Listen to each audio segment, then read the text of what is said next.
চেম্বারে অনেক ধরনের রোগী আসে। এর মাঝে কিছু রোগী আসে শরীরের বিভিন্ন জায়গায় চুলকানো সমস্যা নিয়ে। আজকে শরীরের বিভিন্ন অংশে চুলকায় এবং রাত্রে তীব্র চুলকায় এমন একটি রোগ নিয়ে আলোচনা করব। আসসালামু আলাইকুম, আমি ডাক্তার মোহাম্মদ সজীব শাহরিয়ার। বর্তমানে চেম্বার করছি বারখাদা ত্রিমোহনী বাজার, কুষ্টিয়াতে। বর্তমানে অনেক রোগীর মাঝেই একটি সমস্যা খুব বেশি দেখা যায়, সেটি হলো শরীরের বিভিন্ন অংশে চুলকানি। বিশেষ করে শরীরের যে অংশে ভাঁজ রয়েছে সে অংশে ছোট ছোট দানা ঘামাচির মতো এবং বিশেষ করে আঙুলের ফাঁকে থাকে। এবং এই চুলকানোটা দেখা যায় পরিবারের অন্য কোনো সদস্যের মাঝেও থাকতে পারে এবং রাত হলে এই চুলকানি খুবই তীব্র হয়। এই রোগটির নাম হলো স্কেবিস, যেটি সার্কোপটেস স্কেবি নামে একটি মাইট দিয়ে হয়ে থাকে। গ্রাম বাংলায় এই রোগটিকে খুজলি রোগ বা অনেকেই খোসপাচড়া বলে থাকেন। এই স্ক্যাবিস রোগীর চিকিৎসায় যে ক্রিম বা লোশন ব্যবহার করা হয় তার জেনেরিক নাম হলো পারমেথ্রিন। কিন্তু বর্তমানে পারমেথ্রিন ক্রিম থেকেও ভালো রেসপন্স না পাওয়ায় বাজারে পারমেথ্রিনের সাথে ক্রোটামিটনের একটি কম্বিনেশনে লোশন পাওয়া যায়।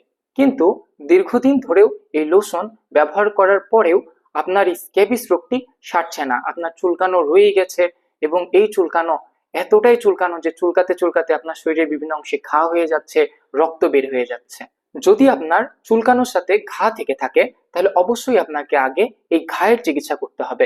অর্থাৎ আপনাকে একটি অ্যান্টিবায়োটিক খেতে হবে এবং তার 3 থেকে 4 দিন পর এই পারমেথ্রিন এবং ক্রোটামিটনের যে কম্বিনেশনে মলম বা লোশনটি পাওয়া যায় সেটি ব্যবহার করতে হবে। সাধারণত এই মলমটি 2 ডোজে, অর্থাৎ প্রথমে 1 দিন এবং 7 দিন পর আবার একবার ব্যবহার করলেই এই রোগ থেকে মুক্তি পাওয়া যায়। কিন্তু অনেকের ক্ষেত্রে দীর্ঘদিন ব্যবহার করার পরেও এই রোগটি থেকে মুক্তি পাচ্ছেন না। এখন প্রশ্ন হলো কেন? আপনারা চিকিৎসা গ্রহণ করছেন সঠিক, কিন্তু সঠিকভাবে এই লোশনটি বা ক্রিমটি ব্যবহার করতে পারছেন না। প্রথমত আপনাদের আগেই বলেছি যে স্ক্যাবিস রোগটি সার্কোপটিস স্কেবি নামে একটি ছোট পোকা দ্বারা হয়। এখন আপনাকে বলা হয় এই লোশনটি বা ক্রিমটি মেখে অন্তত 12 ঘন্টা শরীরে পানি না লাগাতে। তাই অবশ্যই আপনাকে এই মলমটি রাতে লাগাতে হবে। মনে রাখবেন, এই ক্রিম বা লোশনটি লাগানোর পূর্বে কুসুম গরম পানি দিয়ে আপনার সমস্ত শরীর ধুয়ে ফেলবেন, অর্থাৎ গোসল করে নেবেন। তারপর আপনার থুতনির নিচ থেকে অর্থাৎ গলার নিচ থেকে সমস্ত শরীরে এই লোশনটি লাগাবেন। বাচ্চাদের ক্ষেত্রে সাধারণত মুখেও স্ক্যাবিস হয়ে থাকে অথবা মাথাতেও থাকতে পারে। এই জন্য বাচ্চাদের চিকিৎসায় আপনি মুখে এবং মাথাও এই মলম লাগাবেন, কিন্তু সাবধান, এটি যেন চোখের ভেতরে অথবা মুখের ভেতরে প্রবেশ না করে। 12 ঘন্টা শরীরে পানি লাগাবেন না।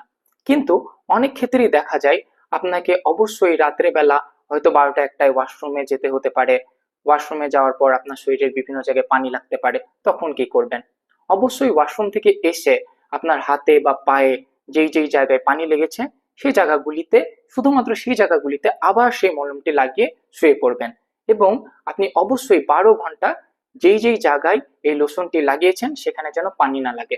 মনে রাখবেন, যেই জায়গাটা শুকনো থাকবে অর্থাৎ মলম লেগে না থাকবে, আপনার এই জীবাণু, এই পোকাটি সেই জায়গায় যে আশ্রয় নেবে এবং শরীরের যেই জায়গায় এই সার্কোপটিস স্কেবি নামে পোকাটি আশ্রয় নেবে সে আবার সমস্ত শরীরে ছড়িয়ে যাবে এবং আপনি এই রোগ থেকে মুক্তি পাবেন না। এবং যখন আপনি চিকিৎসা গ্রহণ করবেন, আপনার সাথে সাথে আপনার পরিবারের অন্য সব সদস্যের এই রোগ থেকে থাকুক বা না থাকুক অবশ্যই এই লোশন বা ক্রিম ব্যবহার করতে হবে এবং আমি যেই নিয়মে বলেছি সেই নিয়মে ব্যবহার করতে হবে।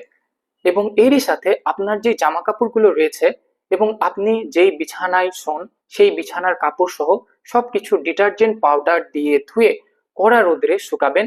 এবং সবচেয়ে ভালো হয় সব কাপড় এবং আপনার বিছানার কাপড় চোপড়গুলোকে আয়রন করলে, কারণ আয়রনের হিটে এই সার্কোপটিস স্কেবি নামে পোকাটি মারা যায়।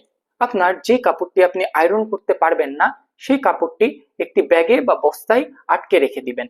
সাধারণত 4 থেকে 5 দিন পর এই পোকাগুলো এমনিতেই মারা যায়।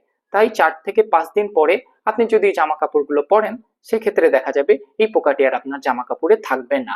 এইভাবে এই মলমটি একবার ব্যবহার করার পর ঠিক 7 দিন পর আবার আমি যেভাবে বলেছি সেই নিয়ম অনুসরণ করে ব্যবহার করলে আপনি এই রোগ থেকে মুক্তি পেতে পারবেন। এবং অবশ্যই মনে রাখবেন, মাথা ও মুখ ব্যতীত শরীরের সমস্ত জায়গায় এই লোশনটি ব্যবহার করবেন এবং বাচ্চাদের ক্ষেত্রে মাথা এবং মুখেও লাগতে পারে। দ্বিতীয়ত, পরিবারের সকল সদস্য একই চিকিৎসা গ্রহণ করবেন। এবং তৃতীয়ত, আপনার ব্যবহার্য জামা কাপড় এবং বিছানার চাদর অবশ্যই আয়রন করবেন। এভাবে সঠিক চিকিৎসা গ্রহণ করার পর ইনশাল্লাহ আপনি ও আপনার পরিবারের সদস্য এই রোগ থেকে মুক্তি পেতে পারবেন। সবাই ভালো থাকবেন এবং সুস্থ থাকবেন।